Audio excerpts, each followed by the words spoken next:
Pemirsa Ayo Hidup Sehat, mungkin sebagian dari Anda masih bertanya-tanya, apa itu vitiligo?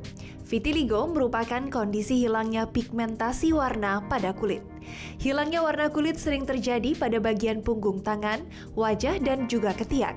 Vitiligo sendiri dapat menyerang semua umur, namun beberapa penelitian mengatakan bahwa sebagian besar penyakit ini menyerang usia kurang dari 20 tahun. Salah satu gejala dari penyakit ini adalah timbulnya bercak putih pada bagian tubuh tertentu yang terkena sinar matahari seperti tangan, kaki, lengan, dan wajah.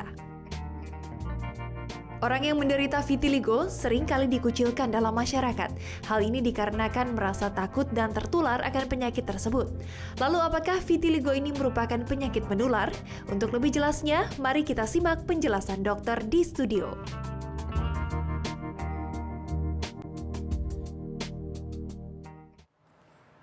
Nah pemirsa, tadi kita udah lihat tayangan tadi dan kita tahu bahwa mungkin beberapa dari kita pernah melihat hal yang sama. Dan kita mungkin takut dan berkata bahwa oh jangan-jangan ini panu.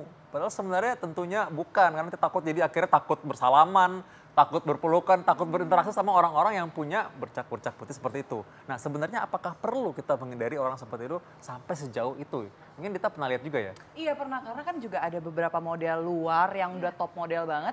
Bahkan dia itu yang punya bercak simetris sekali dok. Betul, dan itu tapi jadi kebanggaan buat dirinya sendiri. Akhirnya itu gimana sih dok? Sebenarnya penyebabnya? Sudah ada bersama kita Dr. Atika, seorang dokter spesialis kulit dan kelamin. Dr. Atika, selamat siang. Tadi kita udah lihat tayangan tadi dan tadi Dita juga udah lihat tuh katanya. Iya, jadi benar memang tadi yang sudah ada di Viti itu adalah gambar secara visual penyakit yang namanya vitiligo. Nah, kadangkala itu yang suka secara sosial ya pasien-pasien yang mengidap penyakit vitiligo itu merasa seperti jadi kayak dijauhin, mereka jadi kayak takut dengan orang-orang penyakit vitiligo seperti kayak, aduh nanti nular, enggak, sebetulnya vitiligo itu tidak menular dan juga tidak berbahaya, bukan termasuk keganasan, gitu ya. Jadi memang bisa muncul di usia dini dan juga bisa sampai berjalan sampai usia dewasa. Jadi seperti itu hanya kelainan.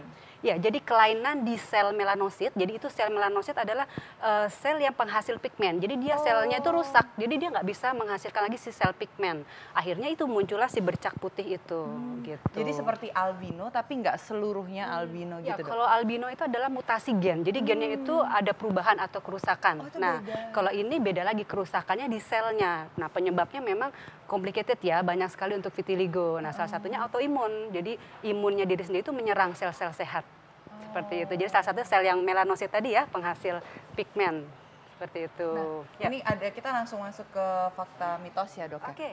Vitiligo ini bisa menyerang siapa aja dan dia itu nggak mengenal usia, bener atau? Ya. Fakta, itu fakta. Oh, itu fakta? Ya, jadi vitiligo itu bisa menyerang dari usia kelahiran sampai dewasa. Oh, berarti walaupun umur sekarang ini tuh masih bisa terserang? Bisa, jadi memang kalau untuk yang paling sering rata-rata itu vitiligo itu muncul di usia 20, kisarannya sampai 40. Itu yang paling banyak untuk rata-rata munculnya vitiligo. Itu penyebabnya apa sih dok sebenarnya? Penyebabnya adalah multifaktor, artinya faktornya itu banyak. Jadi genetik ya, ada genetik dan non-genetik. Jadi kalau genetik pastinya memang dia turunan. Jadi memang kalau misalnya orang tuanya vitiligo pasti 20-40% anaknya bisa terkena. Kemudian kalau yang non genetik artinya tidak ada unsur genetik, bisa sebabkan karena radikal bebas. Apa sih radikal bebas itu? Jadi kalau kita banyak di luar terus kita terkena polutan. Oh iya. Itu bisa. Polusi. Ya, polusi itu bisa. Terus kemudian juga kita mengkonsumsi obat-obat atau bersinggungan terus dengan bahan-bahan toksik itu juga bisa. Bahan toksik ini seperti apa nih?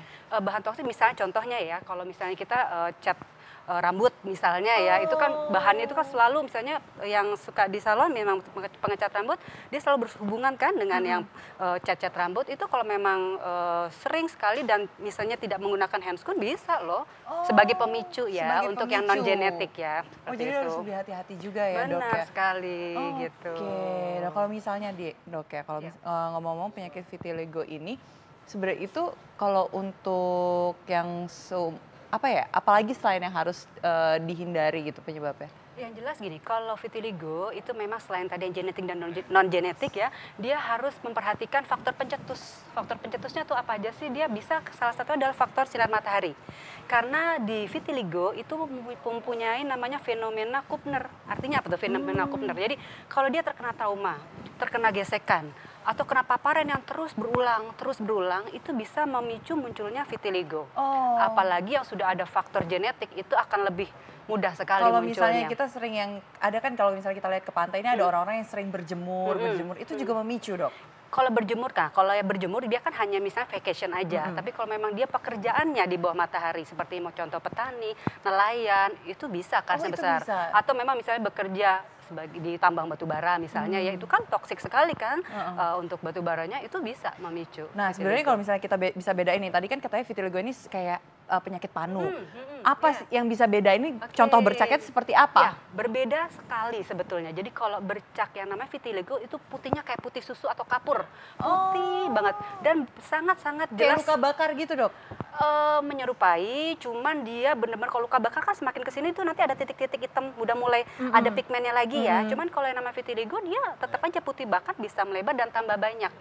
Nah itu benar-benar batasnya tegas antara kulit sehat dengan warna putih. Tapi kalau panu, dia cenderung warnanya itu samar. Jadi samar dan bentuknya itu tidak yang seperti jelas banget batasnya, itu nggak seperti itu. Jadi kalau misalnya kita sudah melihat bisa membedakan. Benar-benar putih dan khasnya adalah lokasi, jelas. Jadi kalau vitiligo, kalau di wajah paling sering adalah di daerah dekat bibir, di daerah samping ujung papasan udung, terus kemudian mata. Nah, kemudian juga untuk di tangan biasanya di daerah yang persendian. Kenapa? Dia daerah-daerah yang trauma. Daerah siku, lutut, kaki. Nah, baik, ini memang salah satu hal yang paling sering orang salah nih, karena mereka pikir bahwa oh ini orang yang panu vitiligo, atau yang vitiligo panuan ternyata ya. Nah, itu padahal ini dua hal yang sangat berbeda banget nih. Dua hal yang berbeda, tapi nggak berarti kemungkinan sih kalau orang vitiligo juga terkena panu juga bisa ya, cuman tapi pasti berbeda. Jadi tadi udah ada di Viti ya bahwa gambarnya benar-benar putih sekali dan kontras dengan kulit dasar. Itu pasti berbeda. Betul banget. Memang permasalahan vitiligo itu kan satu, dia sebetulnya tidak bahaya. Cuma permasalahan adalah dia gangguan secara kosmetik. Jadi apa yang diganggu? Rasa percaya diri. Secara sosialnya pasti kalau yang tadi bagus banget, top banget. Jadi dia bisa membawa dirinya seakan-akan seperti orang normal, ya kan? Dan itu harus ditiru banget. Karena yang terjadi adalah pasien vitiligo yang terus-menerus terjadi itu apa? Depresi.